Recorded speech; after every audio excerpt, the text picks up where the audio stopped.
Investigación en Foco. Un ciclo radiovisual para mirar e intervenir en el escenario actual. Episodio 4. Opinión pública y comunicación política. En esta cuarta entrega del ciclo nos proponemos profundizar sobre la relevancia del trabajo en el campo de la comunicación política, investigaciones, encuestas, redes sociales y la importancia del sistema universitario argentino. Todo esto a continuación en Investigación en Foco. Episodio número 4 de Investigación en Foco, este ciclo audiovisual para mirar e intervenir en el escenario actual. Los 3 primeros episodios, el primero fue sobre ESI, el segundo abordó la temática ambiental y en el tercero hablamos de gestión de políticas públicas. Antes de continuar, me gustaría hablar de cómo es llevado adelante este ciclo, gracias al apoyo y a la producción de la Prosecretaría Académica de Realización y Producciones y a la Secretaría de Investigaciones Científicas de la Facultad. Y en este cuarto episodio vamos a poner la lupa en lo que es la opinión pública y la comunicación política también, y ahí nos vamos a proponer a profundizar sobre la relevancia del trabajo en el campo de la comunicación política, investigaciones, encuestas, redes sociales, un montón de cosas que no voy a desarrollar yo, sino que estoy aquí a mi lado, se encuentra el director del CICEOP, que es el Centro de Investigación y Capacitación en Estudios de Opinión Pública, el señor Gustavo Fabián González, que está aquí. ¿Cómo va, Gustavo? Hola, ¿cómo estás? Bien. Bueno, primero, un cachito. Sí. Primero, felicitaciones por este programa, por la iniciativa, a todos, todas, por el trabajo que están haciendo. Muy grande, la verdad que sí. Lindo, ¿no? Porque abordamos 4 ejes que con me parece que cerramos algo interesante para analizar. Medio un poco la coyuntura y en dónde estamos parados también. No, porque sobre todo, felicitaciones porque siempre, perdón que voy a hablar un poquito de política, porque siempre te da la sensación que el objetivo del gobierno nacional, gobierno nacional actual, es que uno baje los brazos. Porque ahora vamos a hablar un poquito de una red que nosotros armamos con otros equipos de investigación de otras universidades nacionales y siempre debatimos y discutimos esto, ¿no? Que hay veces que te da la sensación que el objetivo del gobierno nacional es que uno baje los brazos, se canse, no investigue, no esté en las aulas, no marche, no se forme, no capacite y se capacite. Entonces me parece que esto es como que nos obliga, yo creo que el contexto, a redoblar el esfuerzo. Y esto que están haciendo ustedes desde la facultad es muy importante. Ni hablar. A esta charla, a este debate también a Olga Corna. Ella es presidenta de RAICED, que vamos a también profundizar qué es esto, ¿no? Sí. Bueno, la saludamos a Olga, creo que está ahí. Olga, ¿cómo va? ¿Qué tal? Gracias por la introducción, gran amigo Gustavo, que además generalmente por lo menos cada 15 días nos topamos para ver cómo estamos y sobre qué cuestiones está trabajando cada uno, ¿no? Ni hablar. Esta red surgió en carácter de necesidad y urgencia, digamos. Fue un decreto, en realidad. No estoy hablando de metafísica ni de física cuántica. Fue un decreto porque hubo un llamado en aquel momento del gobierno anterior para una convocatoria PISAC sobre COVID-19, con un título muy particular que era La sociedad argentina en la pospandemia. Para poder acceder a esa convocatoria había algunas cuestiones que debían realizarse. Y de pronto nos encontramos con que buscándonos nos encontramos, como ocurren en estas cuestiones. Yo hago semiótica y comunicación y discurso político, y de pronto por contacto, tal profesor se pone de acuerdo conmigo, empezamos a charlar y decidimos generar una red, para la presentación de de esta convocatoria, que era una convocatoria muy particular porque, como todos los investigadores saben y como todos los que tienen que ver con algún tipo de formato o formulario, genera primero una cuestión de redes, ¿no? Y nodos. Hay que tener nodos y hay que tener luego una posibilidad de trabajo en conjunto. Entonces, efectivamente, nos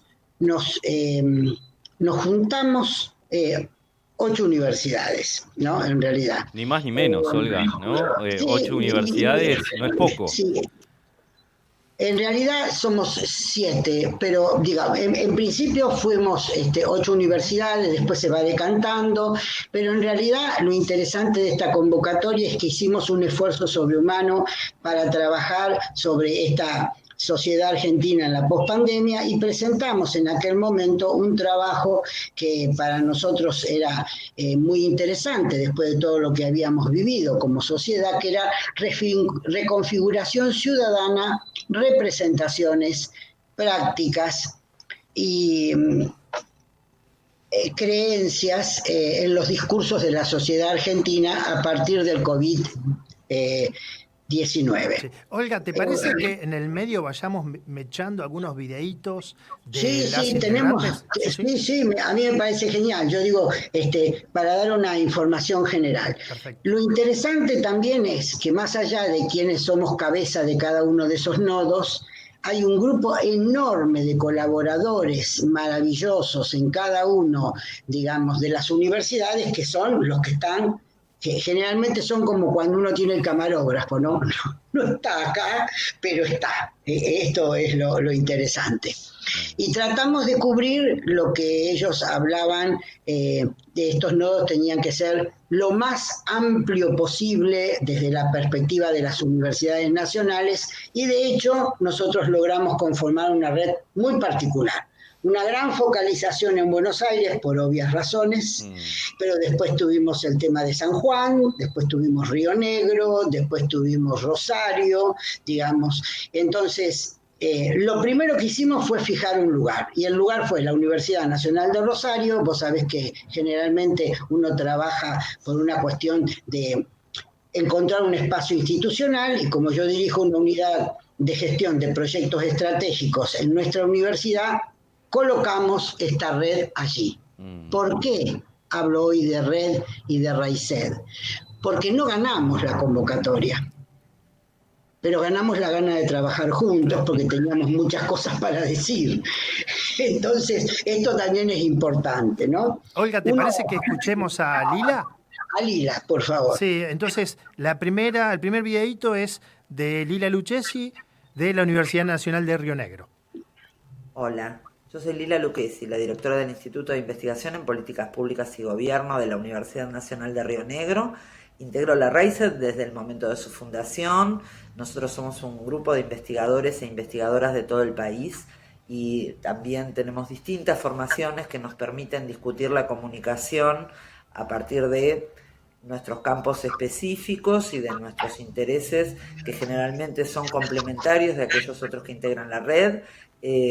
Es importante para nosotros tener procesos de investigación que permitan generar insumos para pensar no solamente el campo de estudios, sino también aquellas intersecciones con otros campos que revitalizan lo que queremos pensar, lo que queremos hacer y lo que queremos comprender, para finalmente poder como investigadores hacer un aporte a los procesos de toma de decisiones que lleven a generar políticas públicas y que lleven a pensar cuáles son las formas más adecuadas de solucionar los problemas a los que nos enfrentamos de manera cotidiana.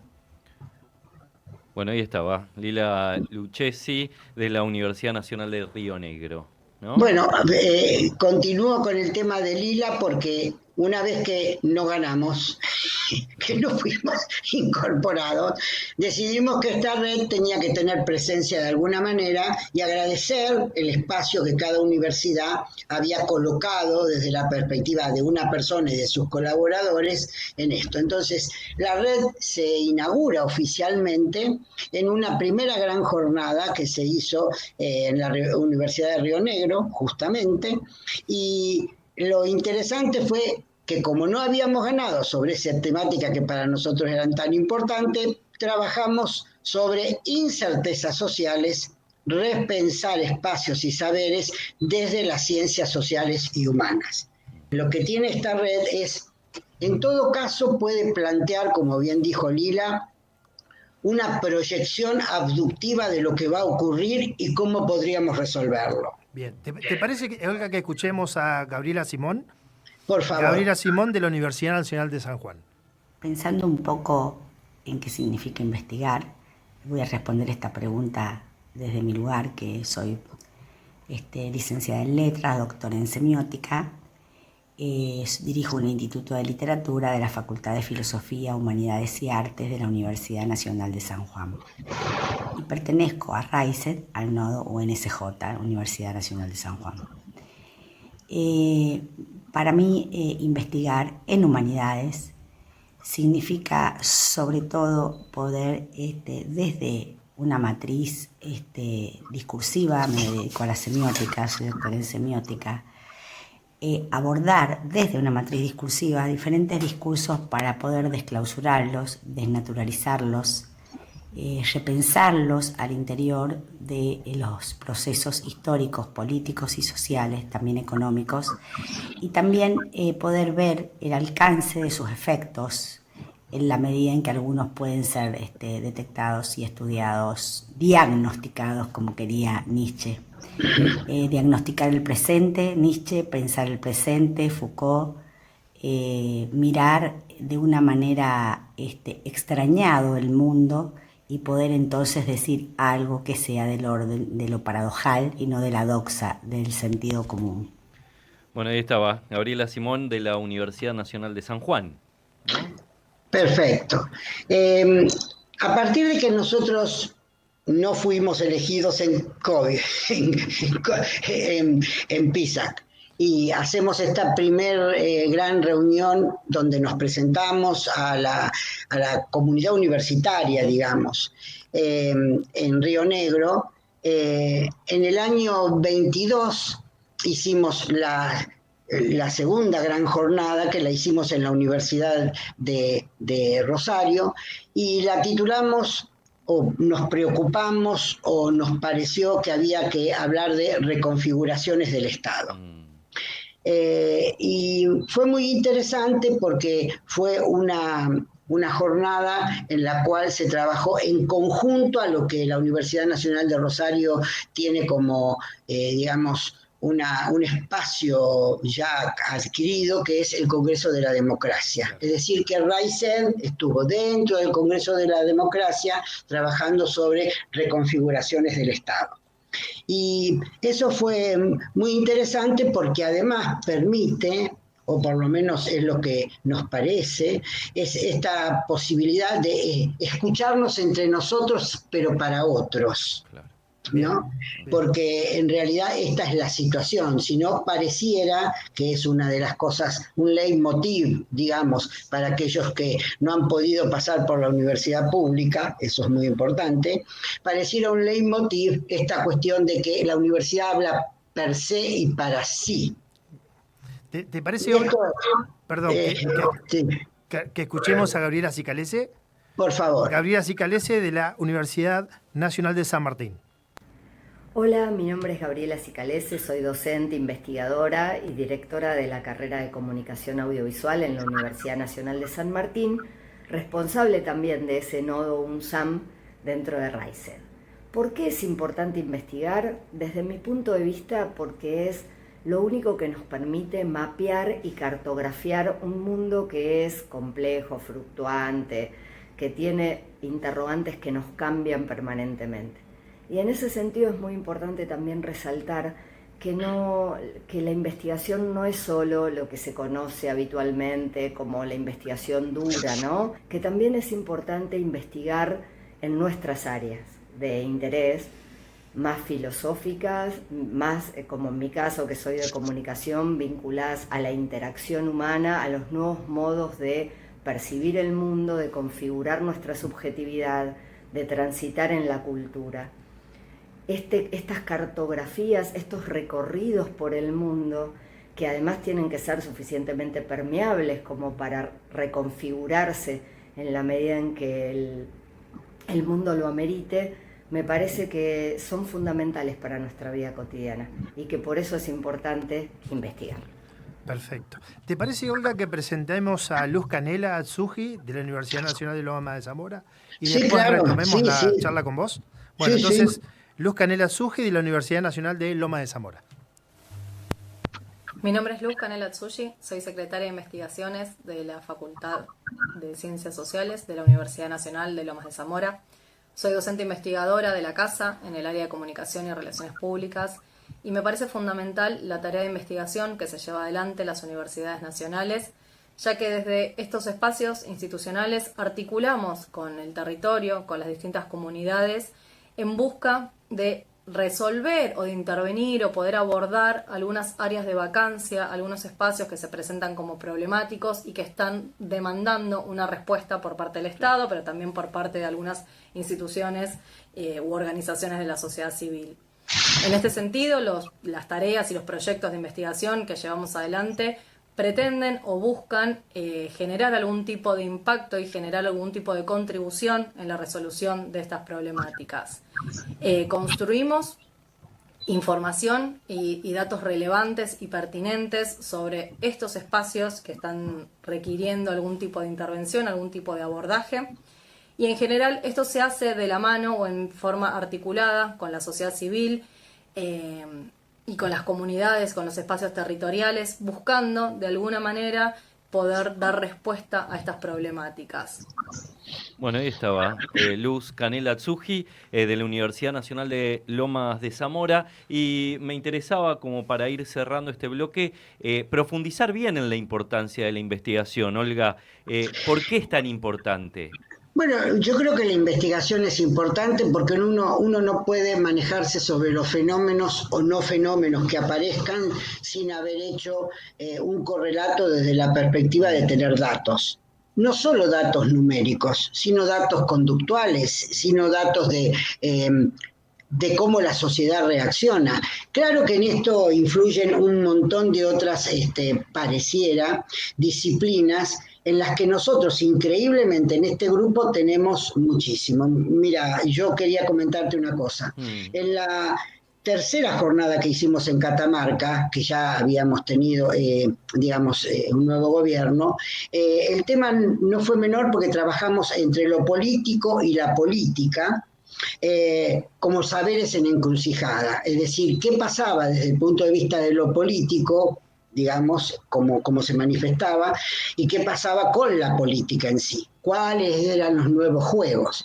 Y lo bueno que tuvo la red es que, por esta cuestión de contacto y de que cada uno tiene una manera distinta de llegar o de tener, digamos, posibilidades, lo tuvimos a Pablo Seman en una conferencia espectacular. Él ya había sacado su famoso libro Está entre nosotros, y tuvimos una conferencia central en esa jornada que no fue menor, atravesada por el tema de la minería, atravesada por el tema del extractivismo, atravesada por una cuestión en una provincia como Catamarca, del interior profundo, como sería San Juan, o como Mendoza no tanto, porque es más, digamos, visible, pero que tienen que ver con temas que no llegan al este del país, se quedan en el oeste. Y cuando uno las escucha, digamos, ahí empieza todo el tema, digamos, donde se pueden contactar otros especialistas. Quien hable de San Juan hoy tiene que hablar no solo de extractivismo, sino tiene que hablar del tema del agua, sino tiene que hablar del tema de contaminación, y entonces ahí entra la biología, la química, la física, el medio ambiente. Entonces, si vos cuando investigás desde una perspectiva de transversalidad, voy a ir a mi amigo Gustavo lo pone en datos y nosotros le explicamos los datos. Esa sería un poco la idea, ¿no? Así que bueno, esta sería la noción de esta red. Olga, muchísimas gracias por tu tiempo con Investigación en Foco, por dedicarnos unos minutos también para reflexionar sobre estos temas bien importantes y bien interesantes. Más que nada también lo hablábamos con Gustavo también en la introducción, en este contexto, ¿no? Que es bien importante ponernos a pensar, parar un poco el mundo, el reloj y pensar estos temas que son bien interesantes. Olga Corna, presidenta de RAICED, investigadora y profesora también de la Universidad Nacional de Rosario. Bueno, metimos una introducción a este episodio grande, Gustavo. Sí, ¿no? exactamente. Así que quédense en Investigación en Foco, queda mucho por analizar, la lupa va a ir maximizando cada vez más cada tema, así que quédense por ahí que vamos a seguir un poco con estos temitas que nos interesan y mucho. Escribinos a investigacionenfoco.perio@gmail.com.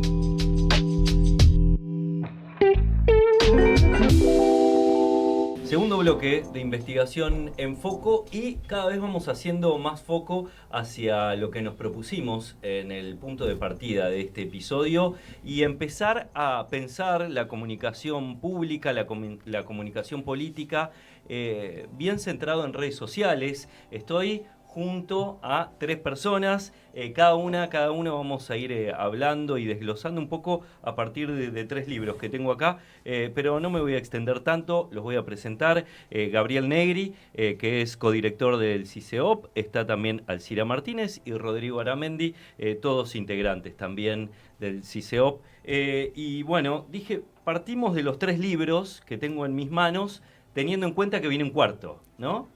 Y esas, ¿qué tal, Ignacio? Gracias primero por el espacio, por la invitación. Y sí, estamos trabajando en el cuarto, que no tiene un título todavía, que es lo mejor que queda para el final. Pero bueno, donde hay una colaboración de todos y es más que nada, a veces creo que hablamos recién fuera del estudio con Alcira o con Rodrigo, no recuerdo, de que uno hace tantas cosas que a veces no hay ni tiempo para valorarlo, ¿no? Y la presentación de estos libros que vos estás poniendo ahí en pantalla, que recién ni nos acordamos los años, 17, 19 y 21, 3 ediciones, que fue una gran idea de Gustavo González, nuestro director, porque es de una manera la concreción de todas las etapas de muchos años de investigación, ¿no? De donde se desprenden no solo los artículos para los libros, para los congresos, los estudios de campo, sino también esta cuestión de publicar, ¿no? Claro. Para ver en qué posición está nuestro centro de investigación, nuestra facultad y nuestra universidad.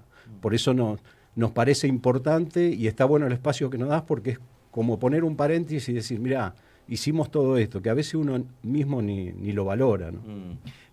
Mencionás 3 años y hablamos de comunicación política, en el medio una pandemia y en el medio también una irrupción, me parece voraz, ¿no? de la tecnología, de las redes sociales.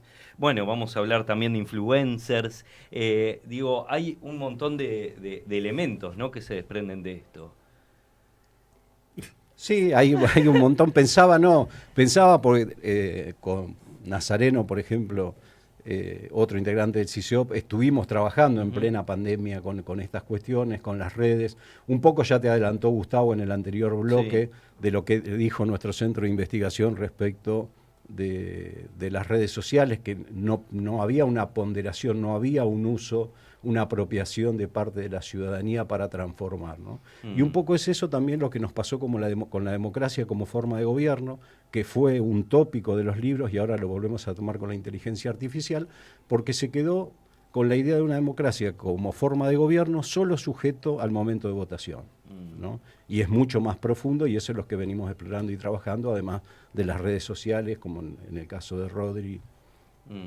Si me permitís, sumo, claro. Además la particularidad de que los libros salen en años de campañas electorales, literalmente, y que tiene que ver también con la importancia de el rol de la comunicación en esas campañas y cómo nosotros estamos todo el tiempo desafiados por Gustavo a tener discusiones de la actualidad de esas campañas, digamos, reflexionar sobre los cambios que se están dando en el presente.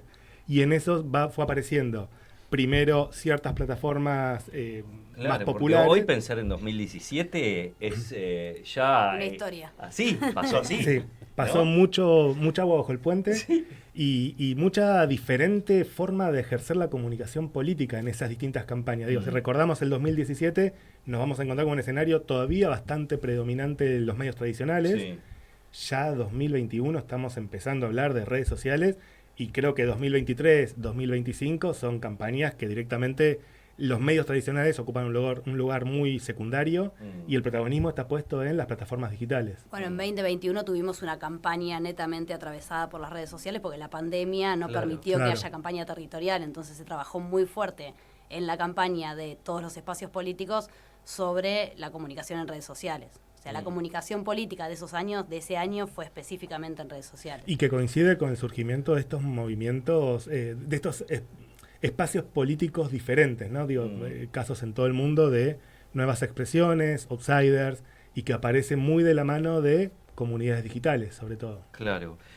Pensaba, fuimos delineando unos temas antes de empezar el bloque, y bueno, me pusieron dos títulos grandes. Alcira puso polarización, que es un tema enorme. Es una inmensidad, porque además se habla de polarización desde el periodismo, los políticos, la política habla de polarización, y por supuesto las ciencias sociales toma la polarización como una categoría de análisis.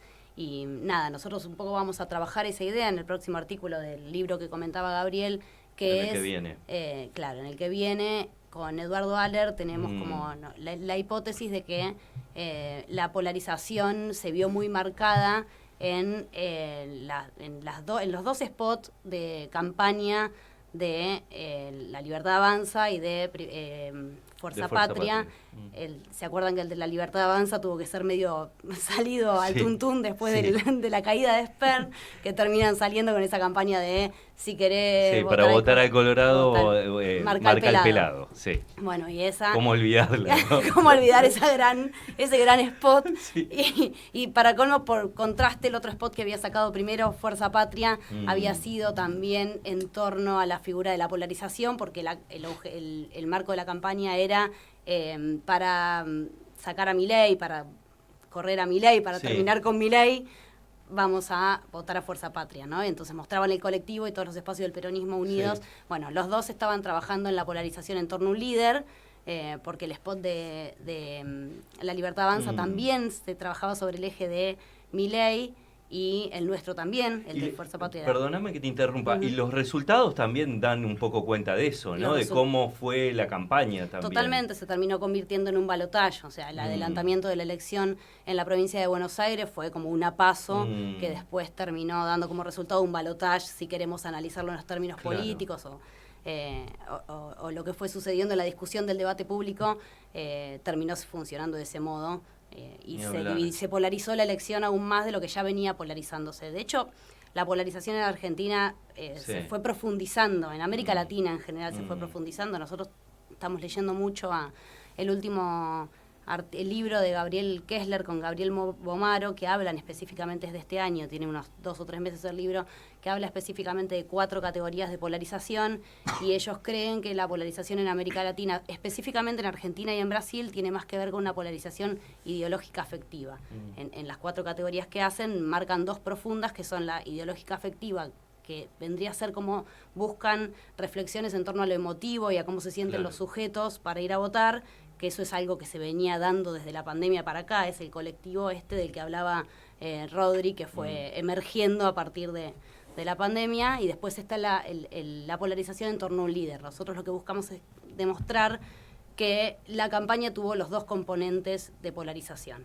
Claro. Segundo subtítulo que metimos en fuera de aire fue influencers, que es como, bueno, si hablamos de polarización, que es un tema, influencers es como, no sé qué adjetivo meter a algunos que han irrumpido en el último tiempo. Sí, nosotros el texto que estamos trabajando es con Eugenia Stoessel, que también es miembro del CICEOP, y un poco la búsqueda, la inquietud pasa por entender unos fenómenos de la comunicación política que está por fuera de las estrategias de campañas políticas tradicionales de los partidos políticos, y que recae en un sujeto que hemos dado en llamar, no nosotros solos, pero digamos que está empezando a construirse un concepto que sería el de influencer políticos. que son aquellos que son influencers de origen, pero que su producción comunicacional está orientada hacia el ejercicio político. Ejemplos claros, el Gordo Dan, Pedro Rosenblatt, Rebord, estas personas que utilizan las plataformas para posiciones políticas y para generar comunidad con criterio político. ¿Pero que devienen de la política? ¿O vos decís que, bueno, primero fueron influencers y claro, el camino... Lo podríamos distinguir de los políticos influencers, que son aquellos políticos que intentan, a través de estrategias de influencer, llegar a la comunidad, a crear una comunidad digital. Estos son personas que lo suyo es ser comunicadores. Comunicadores de redes, de plataformas digitales, principalmente YouTube, Twitch o Instagram. Ahora empieza a aparecer más en TikTok también. Pero, digamos, su búsqueda es ser influencer, pero con una orientación política, con un posicionamiento sobre la agenda pública, con un posicionamiento sobre los sujetos que hacen a la política, pero con un modo de llegarle a la sociedad desde un lugar que no es el del discurso del político, sino el del discurso de la política. Y lo que intentan es atravesar, un poco retomo acá lo que decía Alci, llegar desde estrategias afectivas, emocionales, que despierten acción en su comunidad y sobre todo darle cierto contenido, o por lo menos ciertos parámetros, a la multiplicidad de contenidos que se generan en redes sociales, como los memes o como otro tipo de información no orgánica en relación con los partidos políticos, pero sí con ciertas ideas. Ahora, yo voy a tirar una pregunta acá a la mesa y ustedes después, si quieren, fuera de aire me dicen cómo me dije. Yo sigo a la mañana, sigo repasando las tapas de los diarios y siento que todavía hay una agenda que utiliza las portadas de los diarios, que marcan la agenda del día. ¿Lo analizan a eso también como que hay algo que, si bien irrumpieron todas estas cosas que estamos diciendo, hay una agenda igual? La agenda la sigue marcando la primera mañana de la radio y las tapas de los diarios, eso sin duda. Innegable. Por ahora es innegable. Es cierto en el circuito que se va generando en torno a los streamers, a los influencers. Es cierto que hay algunos cortes que vienen de ahí, que los toma la primera mañana de la radio o los toman los artículos en los diarios, pero se van retroalimentando, no es que dejaron de armar agenda pública los medios tradicionales. Claro. Sí, yo y sumo, me parece difícil pensar dónde empieza. Me parece que hay una cosa como de permanente. En los diarios aparece mucho de cosas que ocurren en las redes sociales. Claro. Digo, de posiciones o expresiones de los políticos, de los funcionarios en redes sociales.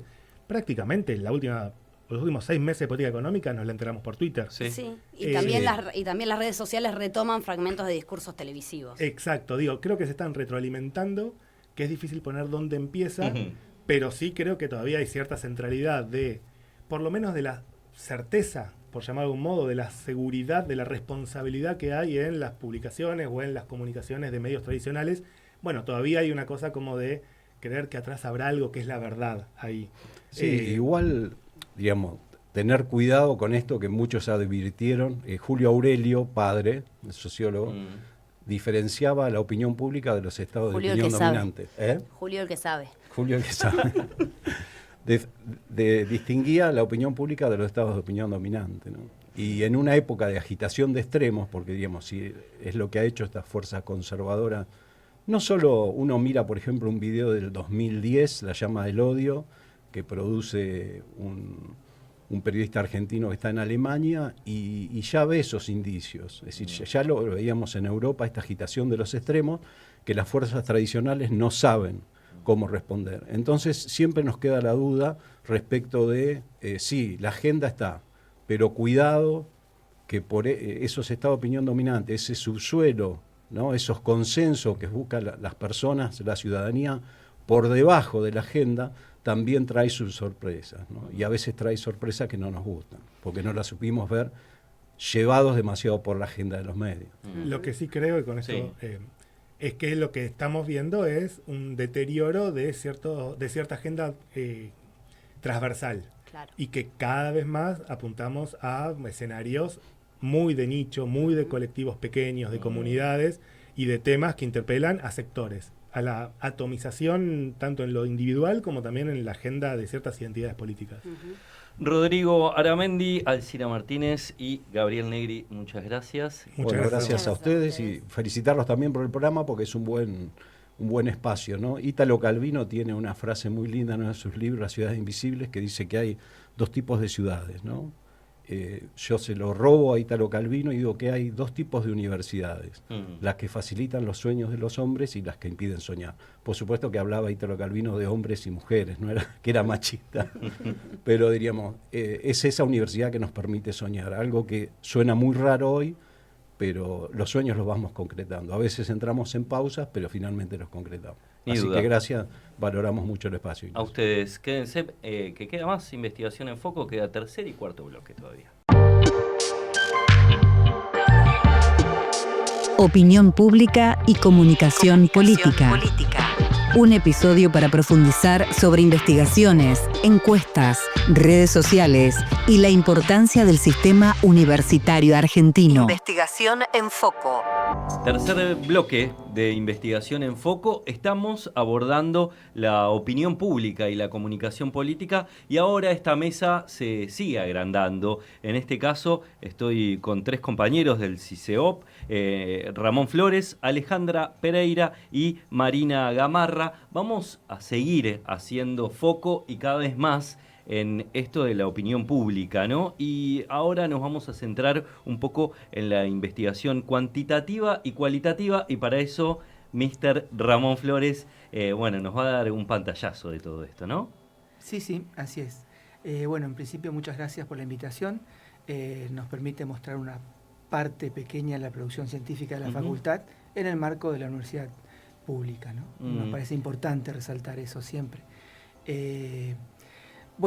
Hablar de metodologías es hablar de la investigación. Entonces, básicamente podemos ir presentando la metodología general que utiliza el CICEOP, que es la triangulación, ¿no? En la triangulación lo que hacemos es integrar y sumar las fortalezas y evitar las debilidades tanto de lo cualitativo como de lo cuantitativo. Para eso cada investigación en particular necesita de una estrategia, ¿no? De cómo pensarla.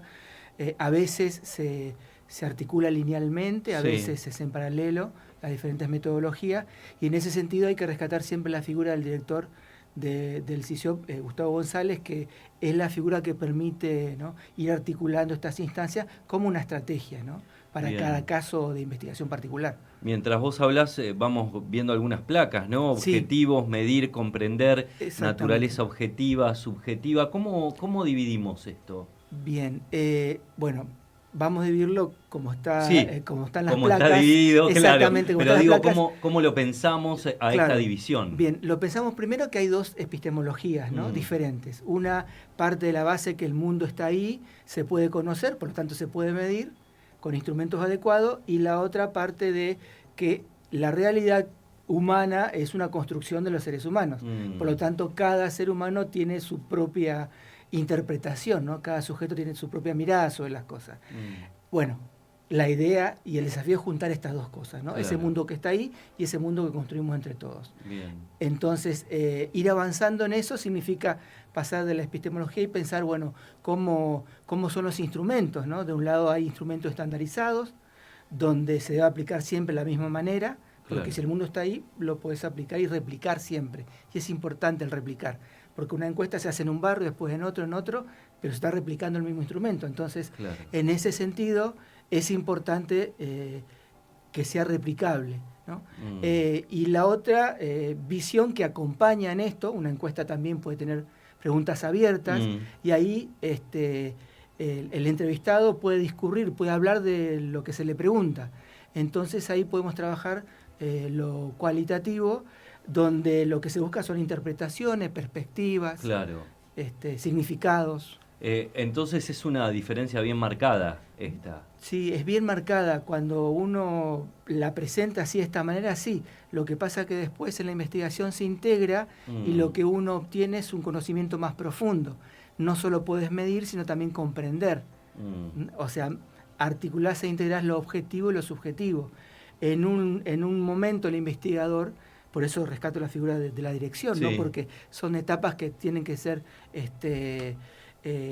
seguidas y dirigidas como tales, donde un momento el investigador tiene que ser neutral y repetir una encuesta a todos los entrevistados de la misma manera, y en otro momento, en una entrevista, supongamos en un focus group, como va a hablar Marina, o en la entrevista las encuestas que va a hablar Alejandra, tiene que la figura y la persona del investigador es importante, porque hay empatía, rapport, hay un feedback en la comunicación que se debe lograr como una relación humana. Entonces, como ves, contado así, es complejo, ¿no? La idea es no complicarla, es complejizarla. Sí, bueno, dio una introducción también a lo que es la encuesta y los focus group. Les quiero comentar, ustedes después lo toman o no, soy un gran fanático de hacer encuestas por teléfono. A mí me llaman, en época de elección mi teléfono suena 2-3 veces por semana y yo atiendo y ya sé que son encuestas y me dedico pacientemente a contestarlas, así que siento que es una tarea también, no sé, a mí me gusta y siento que también,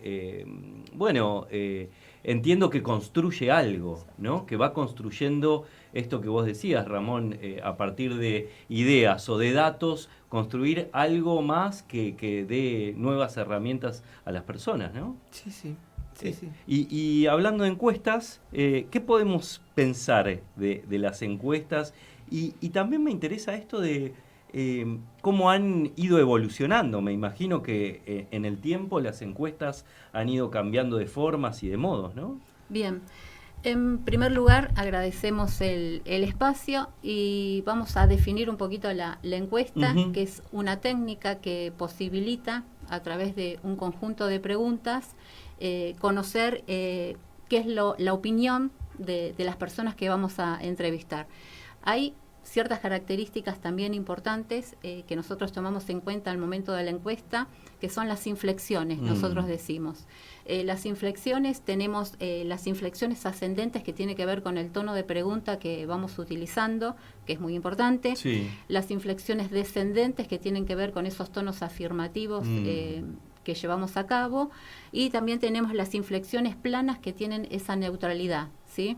Entonces, es importante dominar estas inflexiones para poder canalizar la intención correcta que tiene esa persona que nosotros encuestamos, ¿sí? Después, por otro lado, nosotros también hacemos hincapié en la comunicación no verbal, ¿sí? Que es también un punto a resaltar. Nosotros decimos que... Perdóname que te interrumpa. Dentro de la encuesta también vos tenés esa visión del encuestado. Exactamente, porque es un punto importante que nosotros tenemos que posibilitar ese espacio de comodidad para el encuestador también. Entonces, en ese sentido, cuando nosotros hacemos la encuesta, tenemos que tener en cuenta que hacemos un asentimiento de la respuesta que nos está dando. Claro. Pero esa respuesta, ese asentimiento tiene que ver con una escucha activa, ¿sí? Y no tiene que ver con una aprobación del contenido. Nosotros tenemos que ahí como separar un poquito esa parte. Por otro lado, el contacto visual también tenemos que tenerlo en cuenta, que no tiene que ser una mirada intimidante cuando estamos encuestando, sino algo que sea de ida y vuelta, ¿sí? Después también mantener una distancia respetuosa, una voz moderada.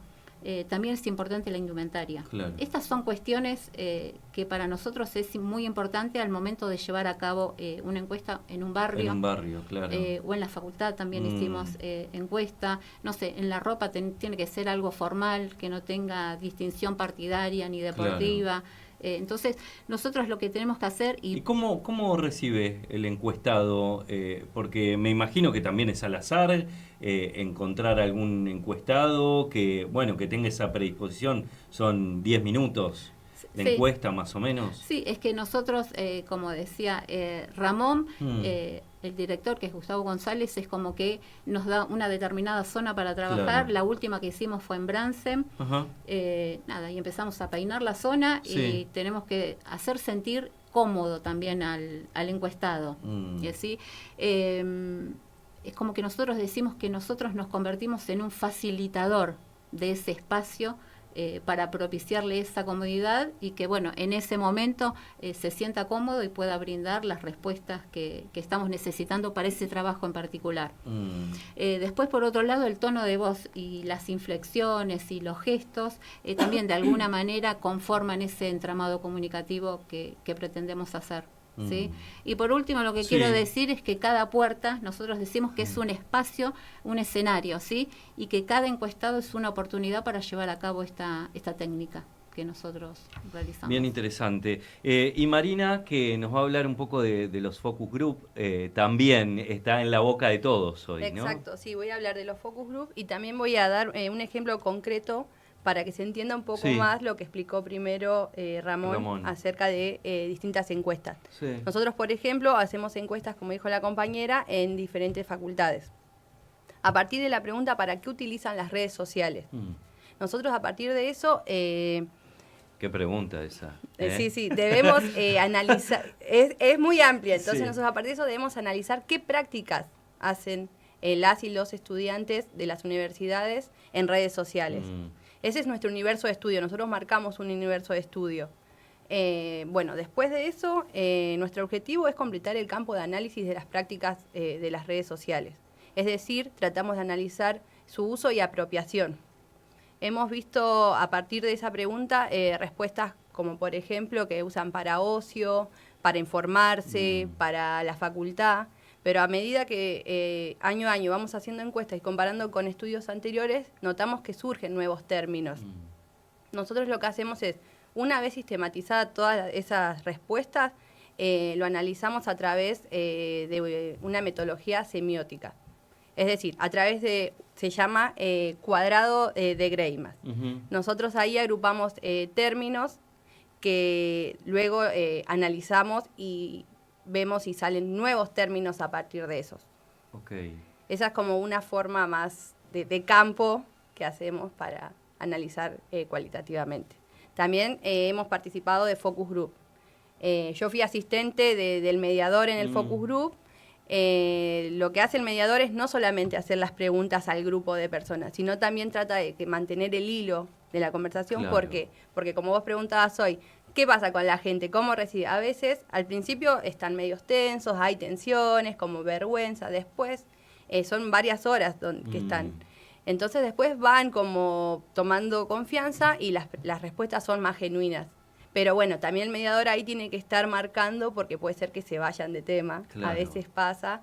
Entonces, es importante que el mediador actúe. En este caso fue Gustavo, que lo hizo bastante bien, lo hizo muy bien y fue una práctica, la verdad, que muy nutritiva. Y entonces de un focus group se saca un concepto determinado, ¿se puede llegar Exacto. a extraer algo bien preciso? Sí, a veces se lo utiliza como la primera etapa para un disparador. Para una posterior encuesta, por ejemplo, representativa. Es lo que hablamos de cómo se articula lo quali con lo quanti. Claro, la idea es buscar qué percepciones tiene esa gente de un tema específico. Entonces, a partir de ahí sí se puede. Bien. Bueno, compañeras, compañeros, gracias por estos minutos. Me quedó una gran pregunta, le voy a pedir autorización al productor, que es, en este último tiempo, la palabra encuesta, ¿no? Más aplicada a los resultados de una elección, ¿no? Siempre a veces queda como, no, las encuestas no dicen la verdad. ¿Qué pueden responder a eso? Los hice pensar, ¿no? Claro, se están identificando conductas, ¿no?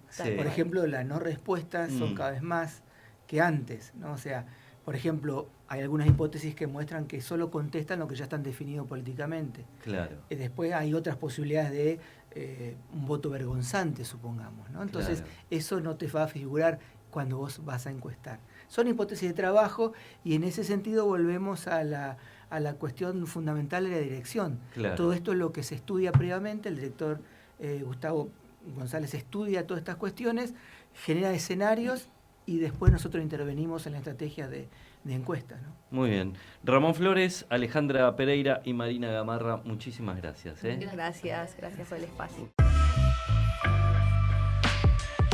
Seguí escuchando. Y quédate en foco. Cuarto bloque de esta investigación en foco. Hoy la lupa está en la opinión pública y la comunicación política y vamos a hacer un poco de zoom in a algunos trabajos de personas y de integrantes del CICEOP. Y en este caso lo tengo a José Barbero aquí, que vamos a hablar un poco de su tesis de posgrado, que fue un análisis en redes sociales de lo que sucedió en el Partido de La Plata. ¿Cómo va, José? Buenas tardes, antes que nada, muchas gracias por la invitación. Al contrario. Nosotros hace mucho tiempo que venimos trabajando en el equipo del CICEOP con esto de las redes sociales y la comunicación política, y venimos trabajando un poco contra esa idea de que las redes iban a empoderar a la ciudadanía. Y bueno, nosotros partimos de la base de un trabajo que es el uso diferencial de las redes sociales por parte de los integrantes de la comunicación política. Partimos de la base de eso, entonces analizamos a los actores, a las y los actores políticos de la ciudad de La Plata y qué hacen con las redes sociales. O sea, protagonistas políticos usando redes sociales. Claro, uno de los actores de la comunicación política que son, en este caso, los políticos. Mi tarea era investigar a los políticos. Entonces, ¿qué hicimos? Hicimos entrevistas en profundidad a distintos actores de la comunicación política de la ciudad de La Plata y para esto, para analizar y confeccionar primero las entrevistas, es que dividimos esto en 6 puntos. Primero un eje personal, segundo un eje profesional, después los medios de comunicación, la opinión pública, la política y por último el poder. Entonces, ahí empezamos a preguntarles a los actores políticos de la ciudad de La Plata, a todo el rango de ideologías, tratamos de abarcar un espectro amplio. Lo más amplio posible hicimos el trabajo. Y bueno, salieron algunas cosas muy interesantes de este trabajo, que entre ellos lo más importante es que pudimos ver que los propios políticos de la ciudad de La Plata hacían énfasis en que los demás actores políticos estaban en campaña permanente, por ejemplo. Y esto es interesante de ver porque ellos no se veían en campaña, pero sí veían al otro como que estaba en campaña permanente. Esto es interesante de ver y analizar. Otra cosa era que, por ejemplo, usaban las redes sociales como una herramienta de poder, pero con una visión limitada. ¿Por qué con una visión limitada? Porque consideraban que las redes sociales son herramientas de poder, pero para aquellos que tienen mayor cantidad de seguidores, que tienen que ver con aquellas personalidades como Cristina Kirchner o Mauricio Macri o el propio Javier Milei. Bien.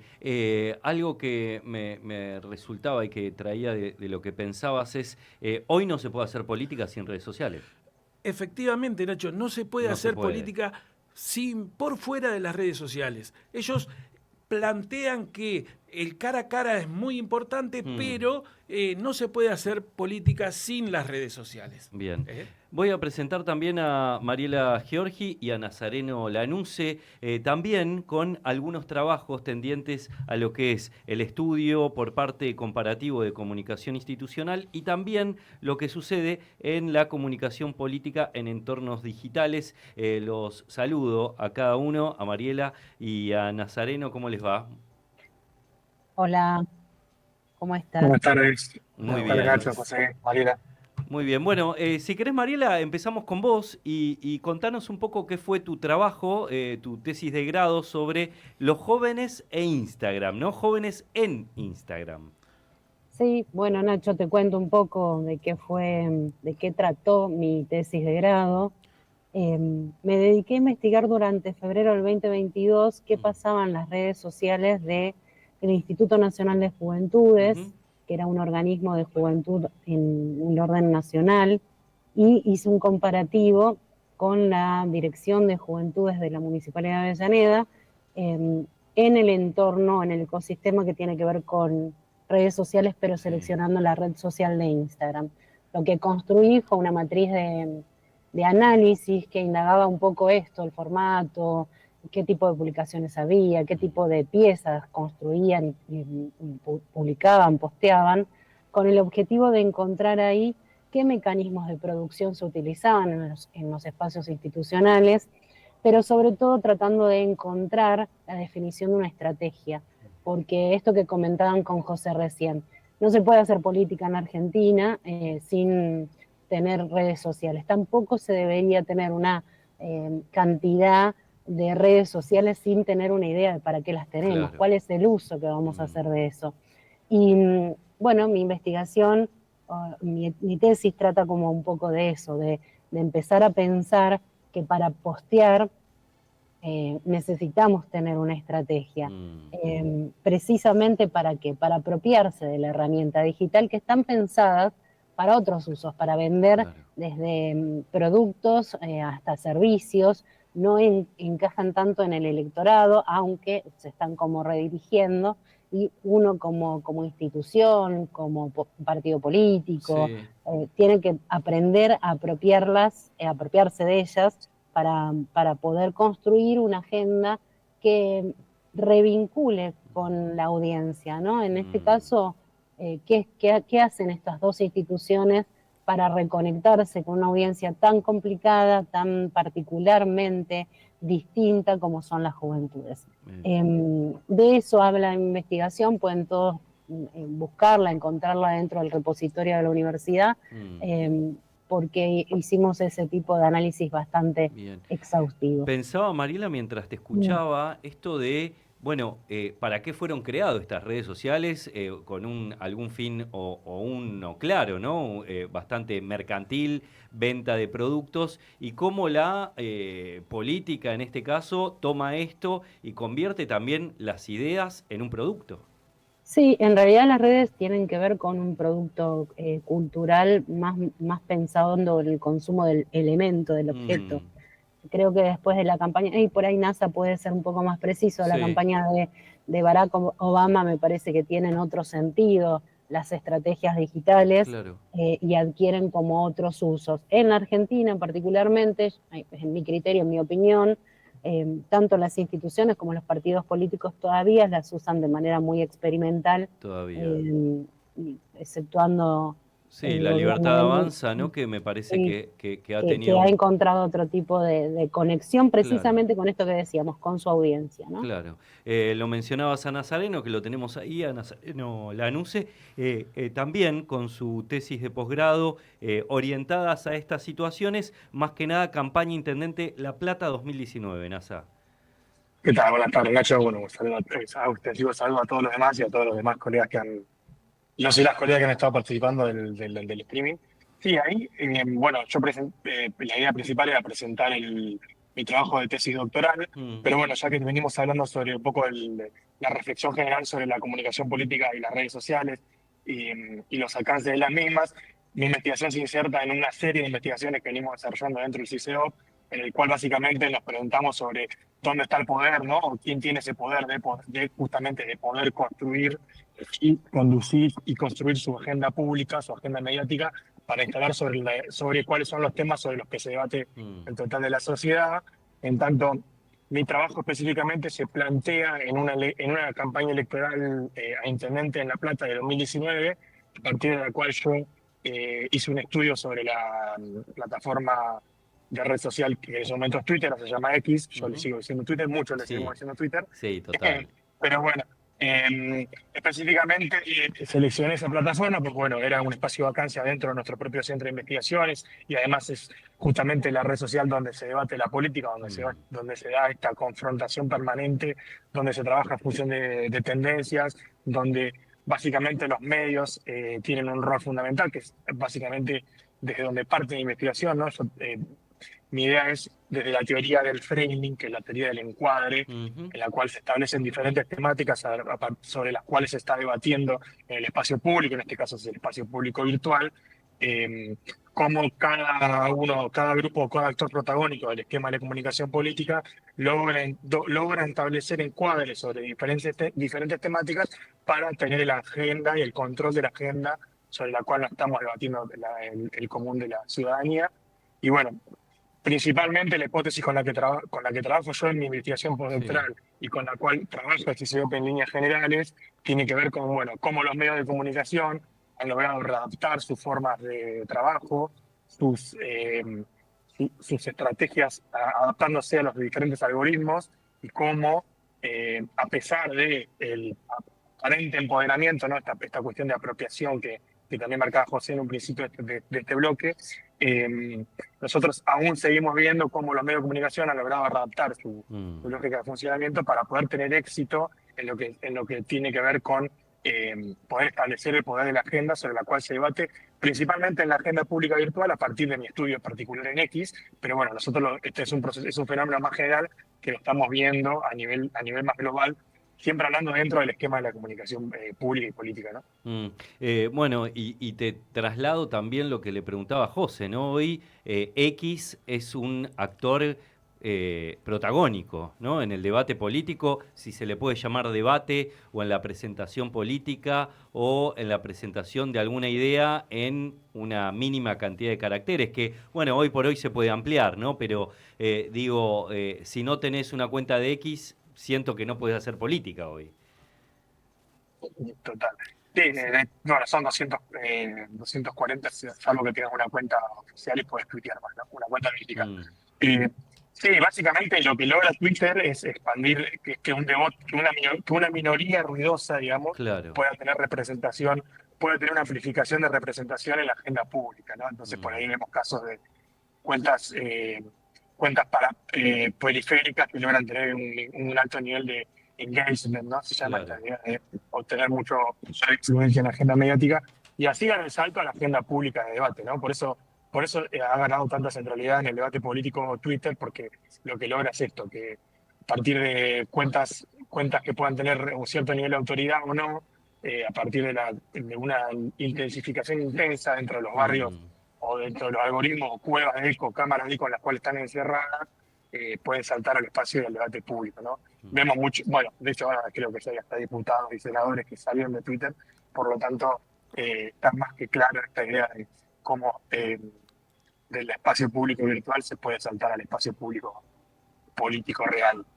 Offline, digamos. Sí, claro. Bueno, les agradezco mucho estos minutos y esta reflexión también en base a su trabajo y hacia, bueno, la materia que trajimos hoy a Investigación en Foco. Abrazo grande y gracias por su tiempo. Muchas gracias por la invitación. Bueno, muchas gracias, Nacho. Saludos para todos y todas. Ahí estaban Mariela Giorgi y Nazareno Lanuse. Y lo despido también a José, que lo tengo aquí al lado mío. Gracias. No, gracias a vos, por estos minutos y por reflexionar junto a nosotros. Muchas gracias a vos.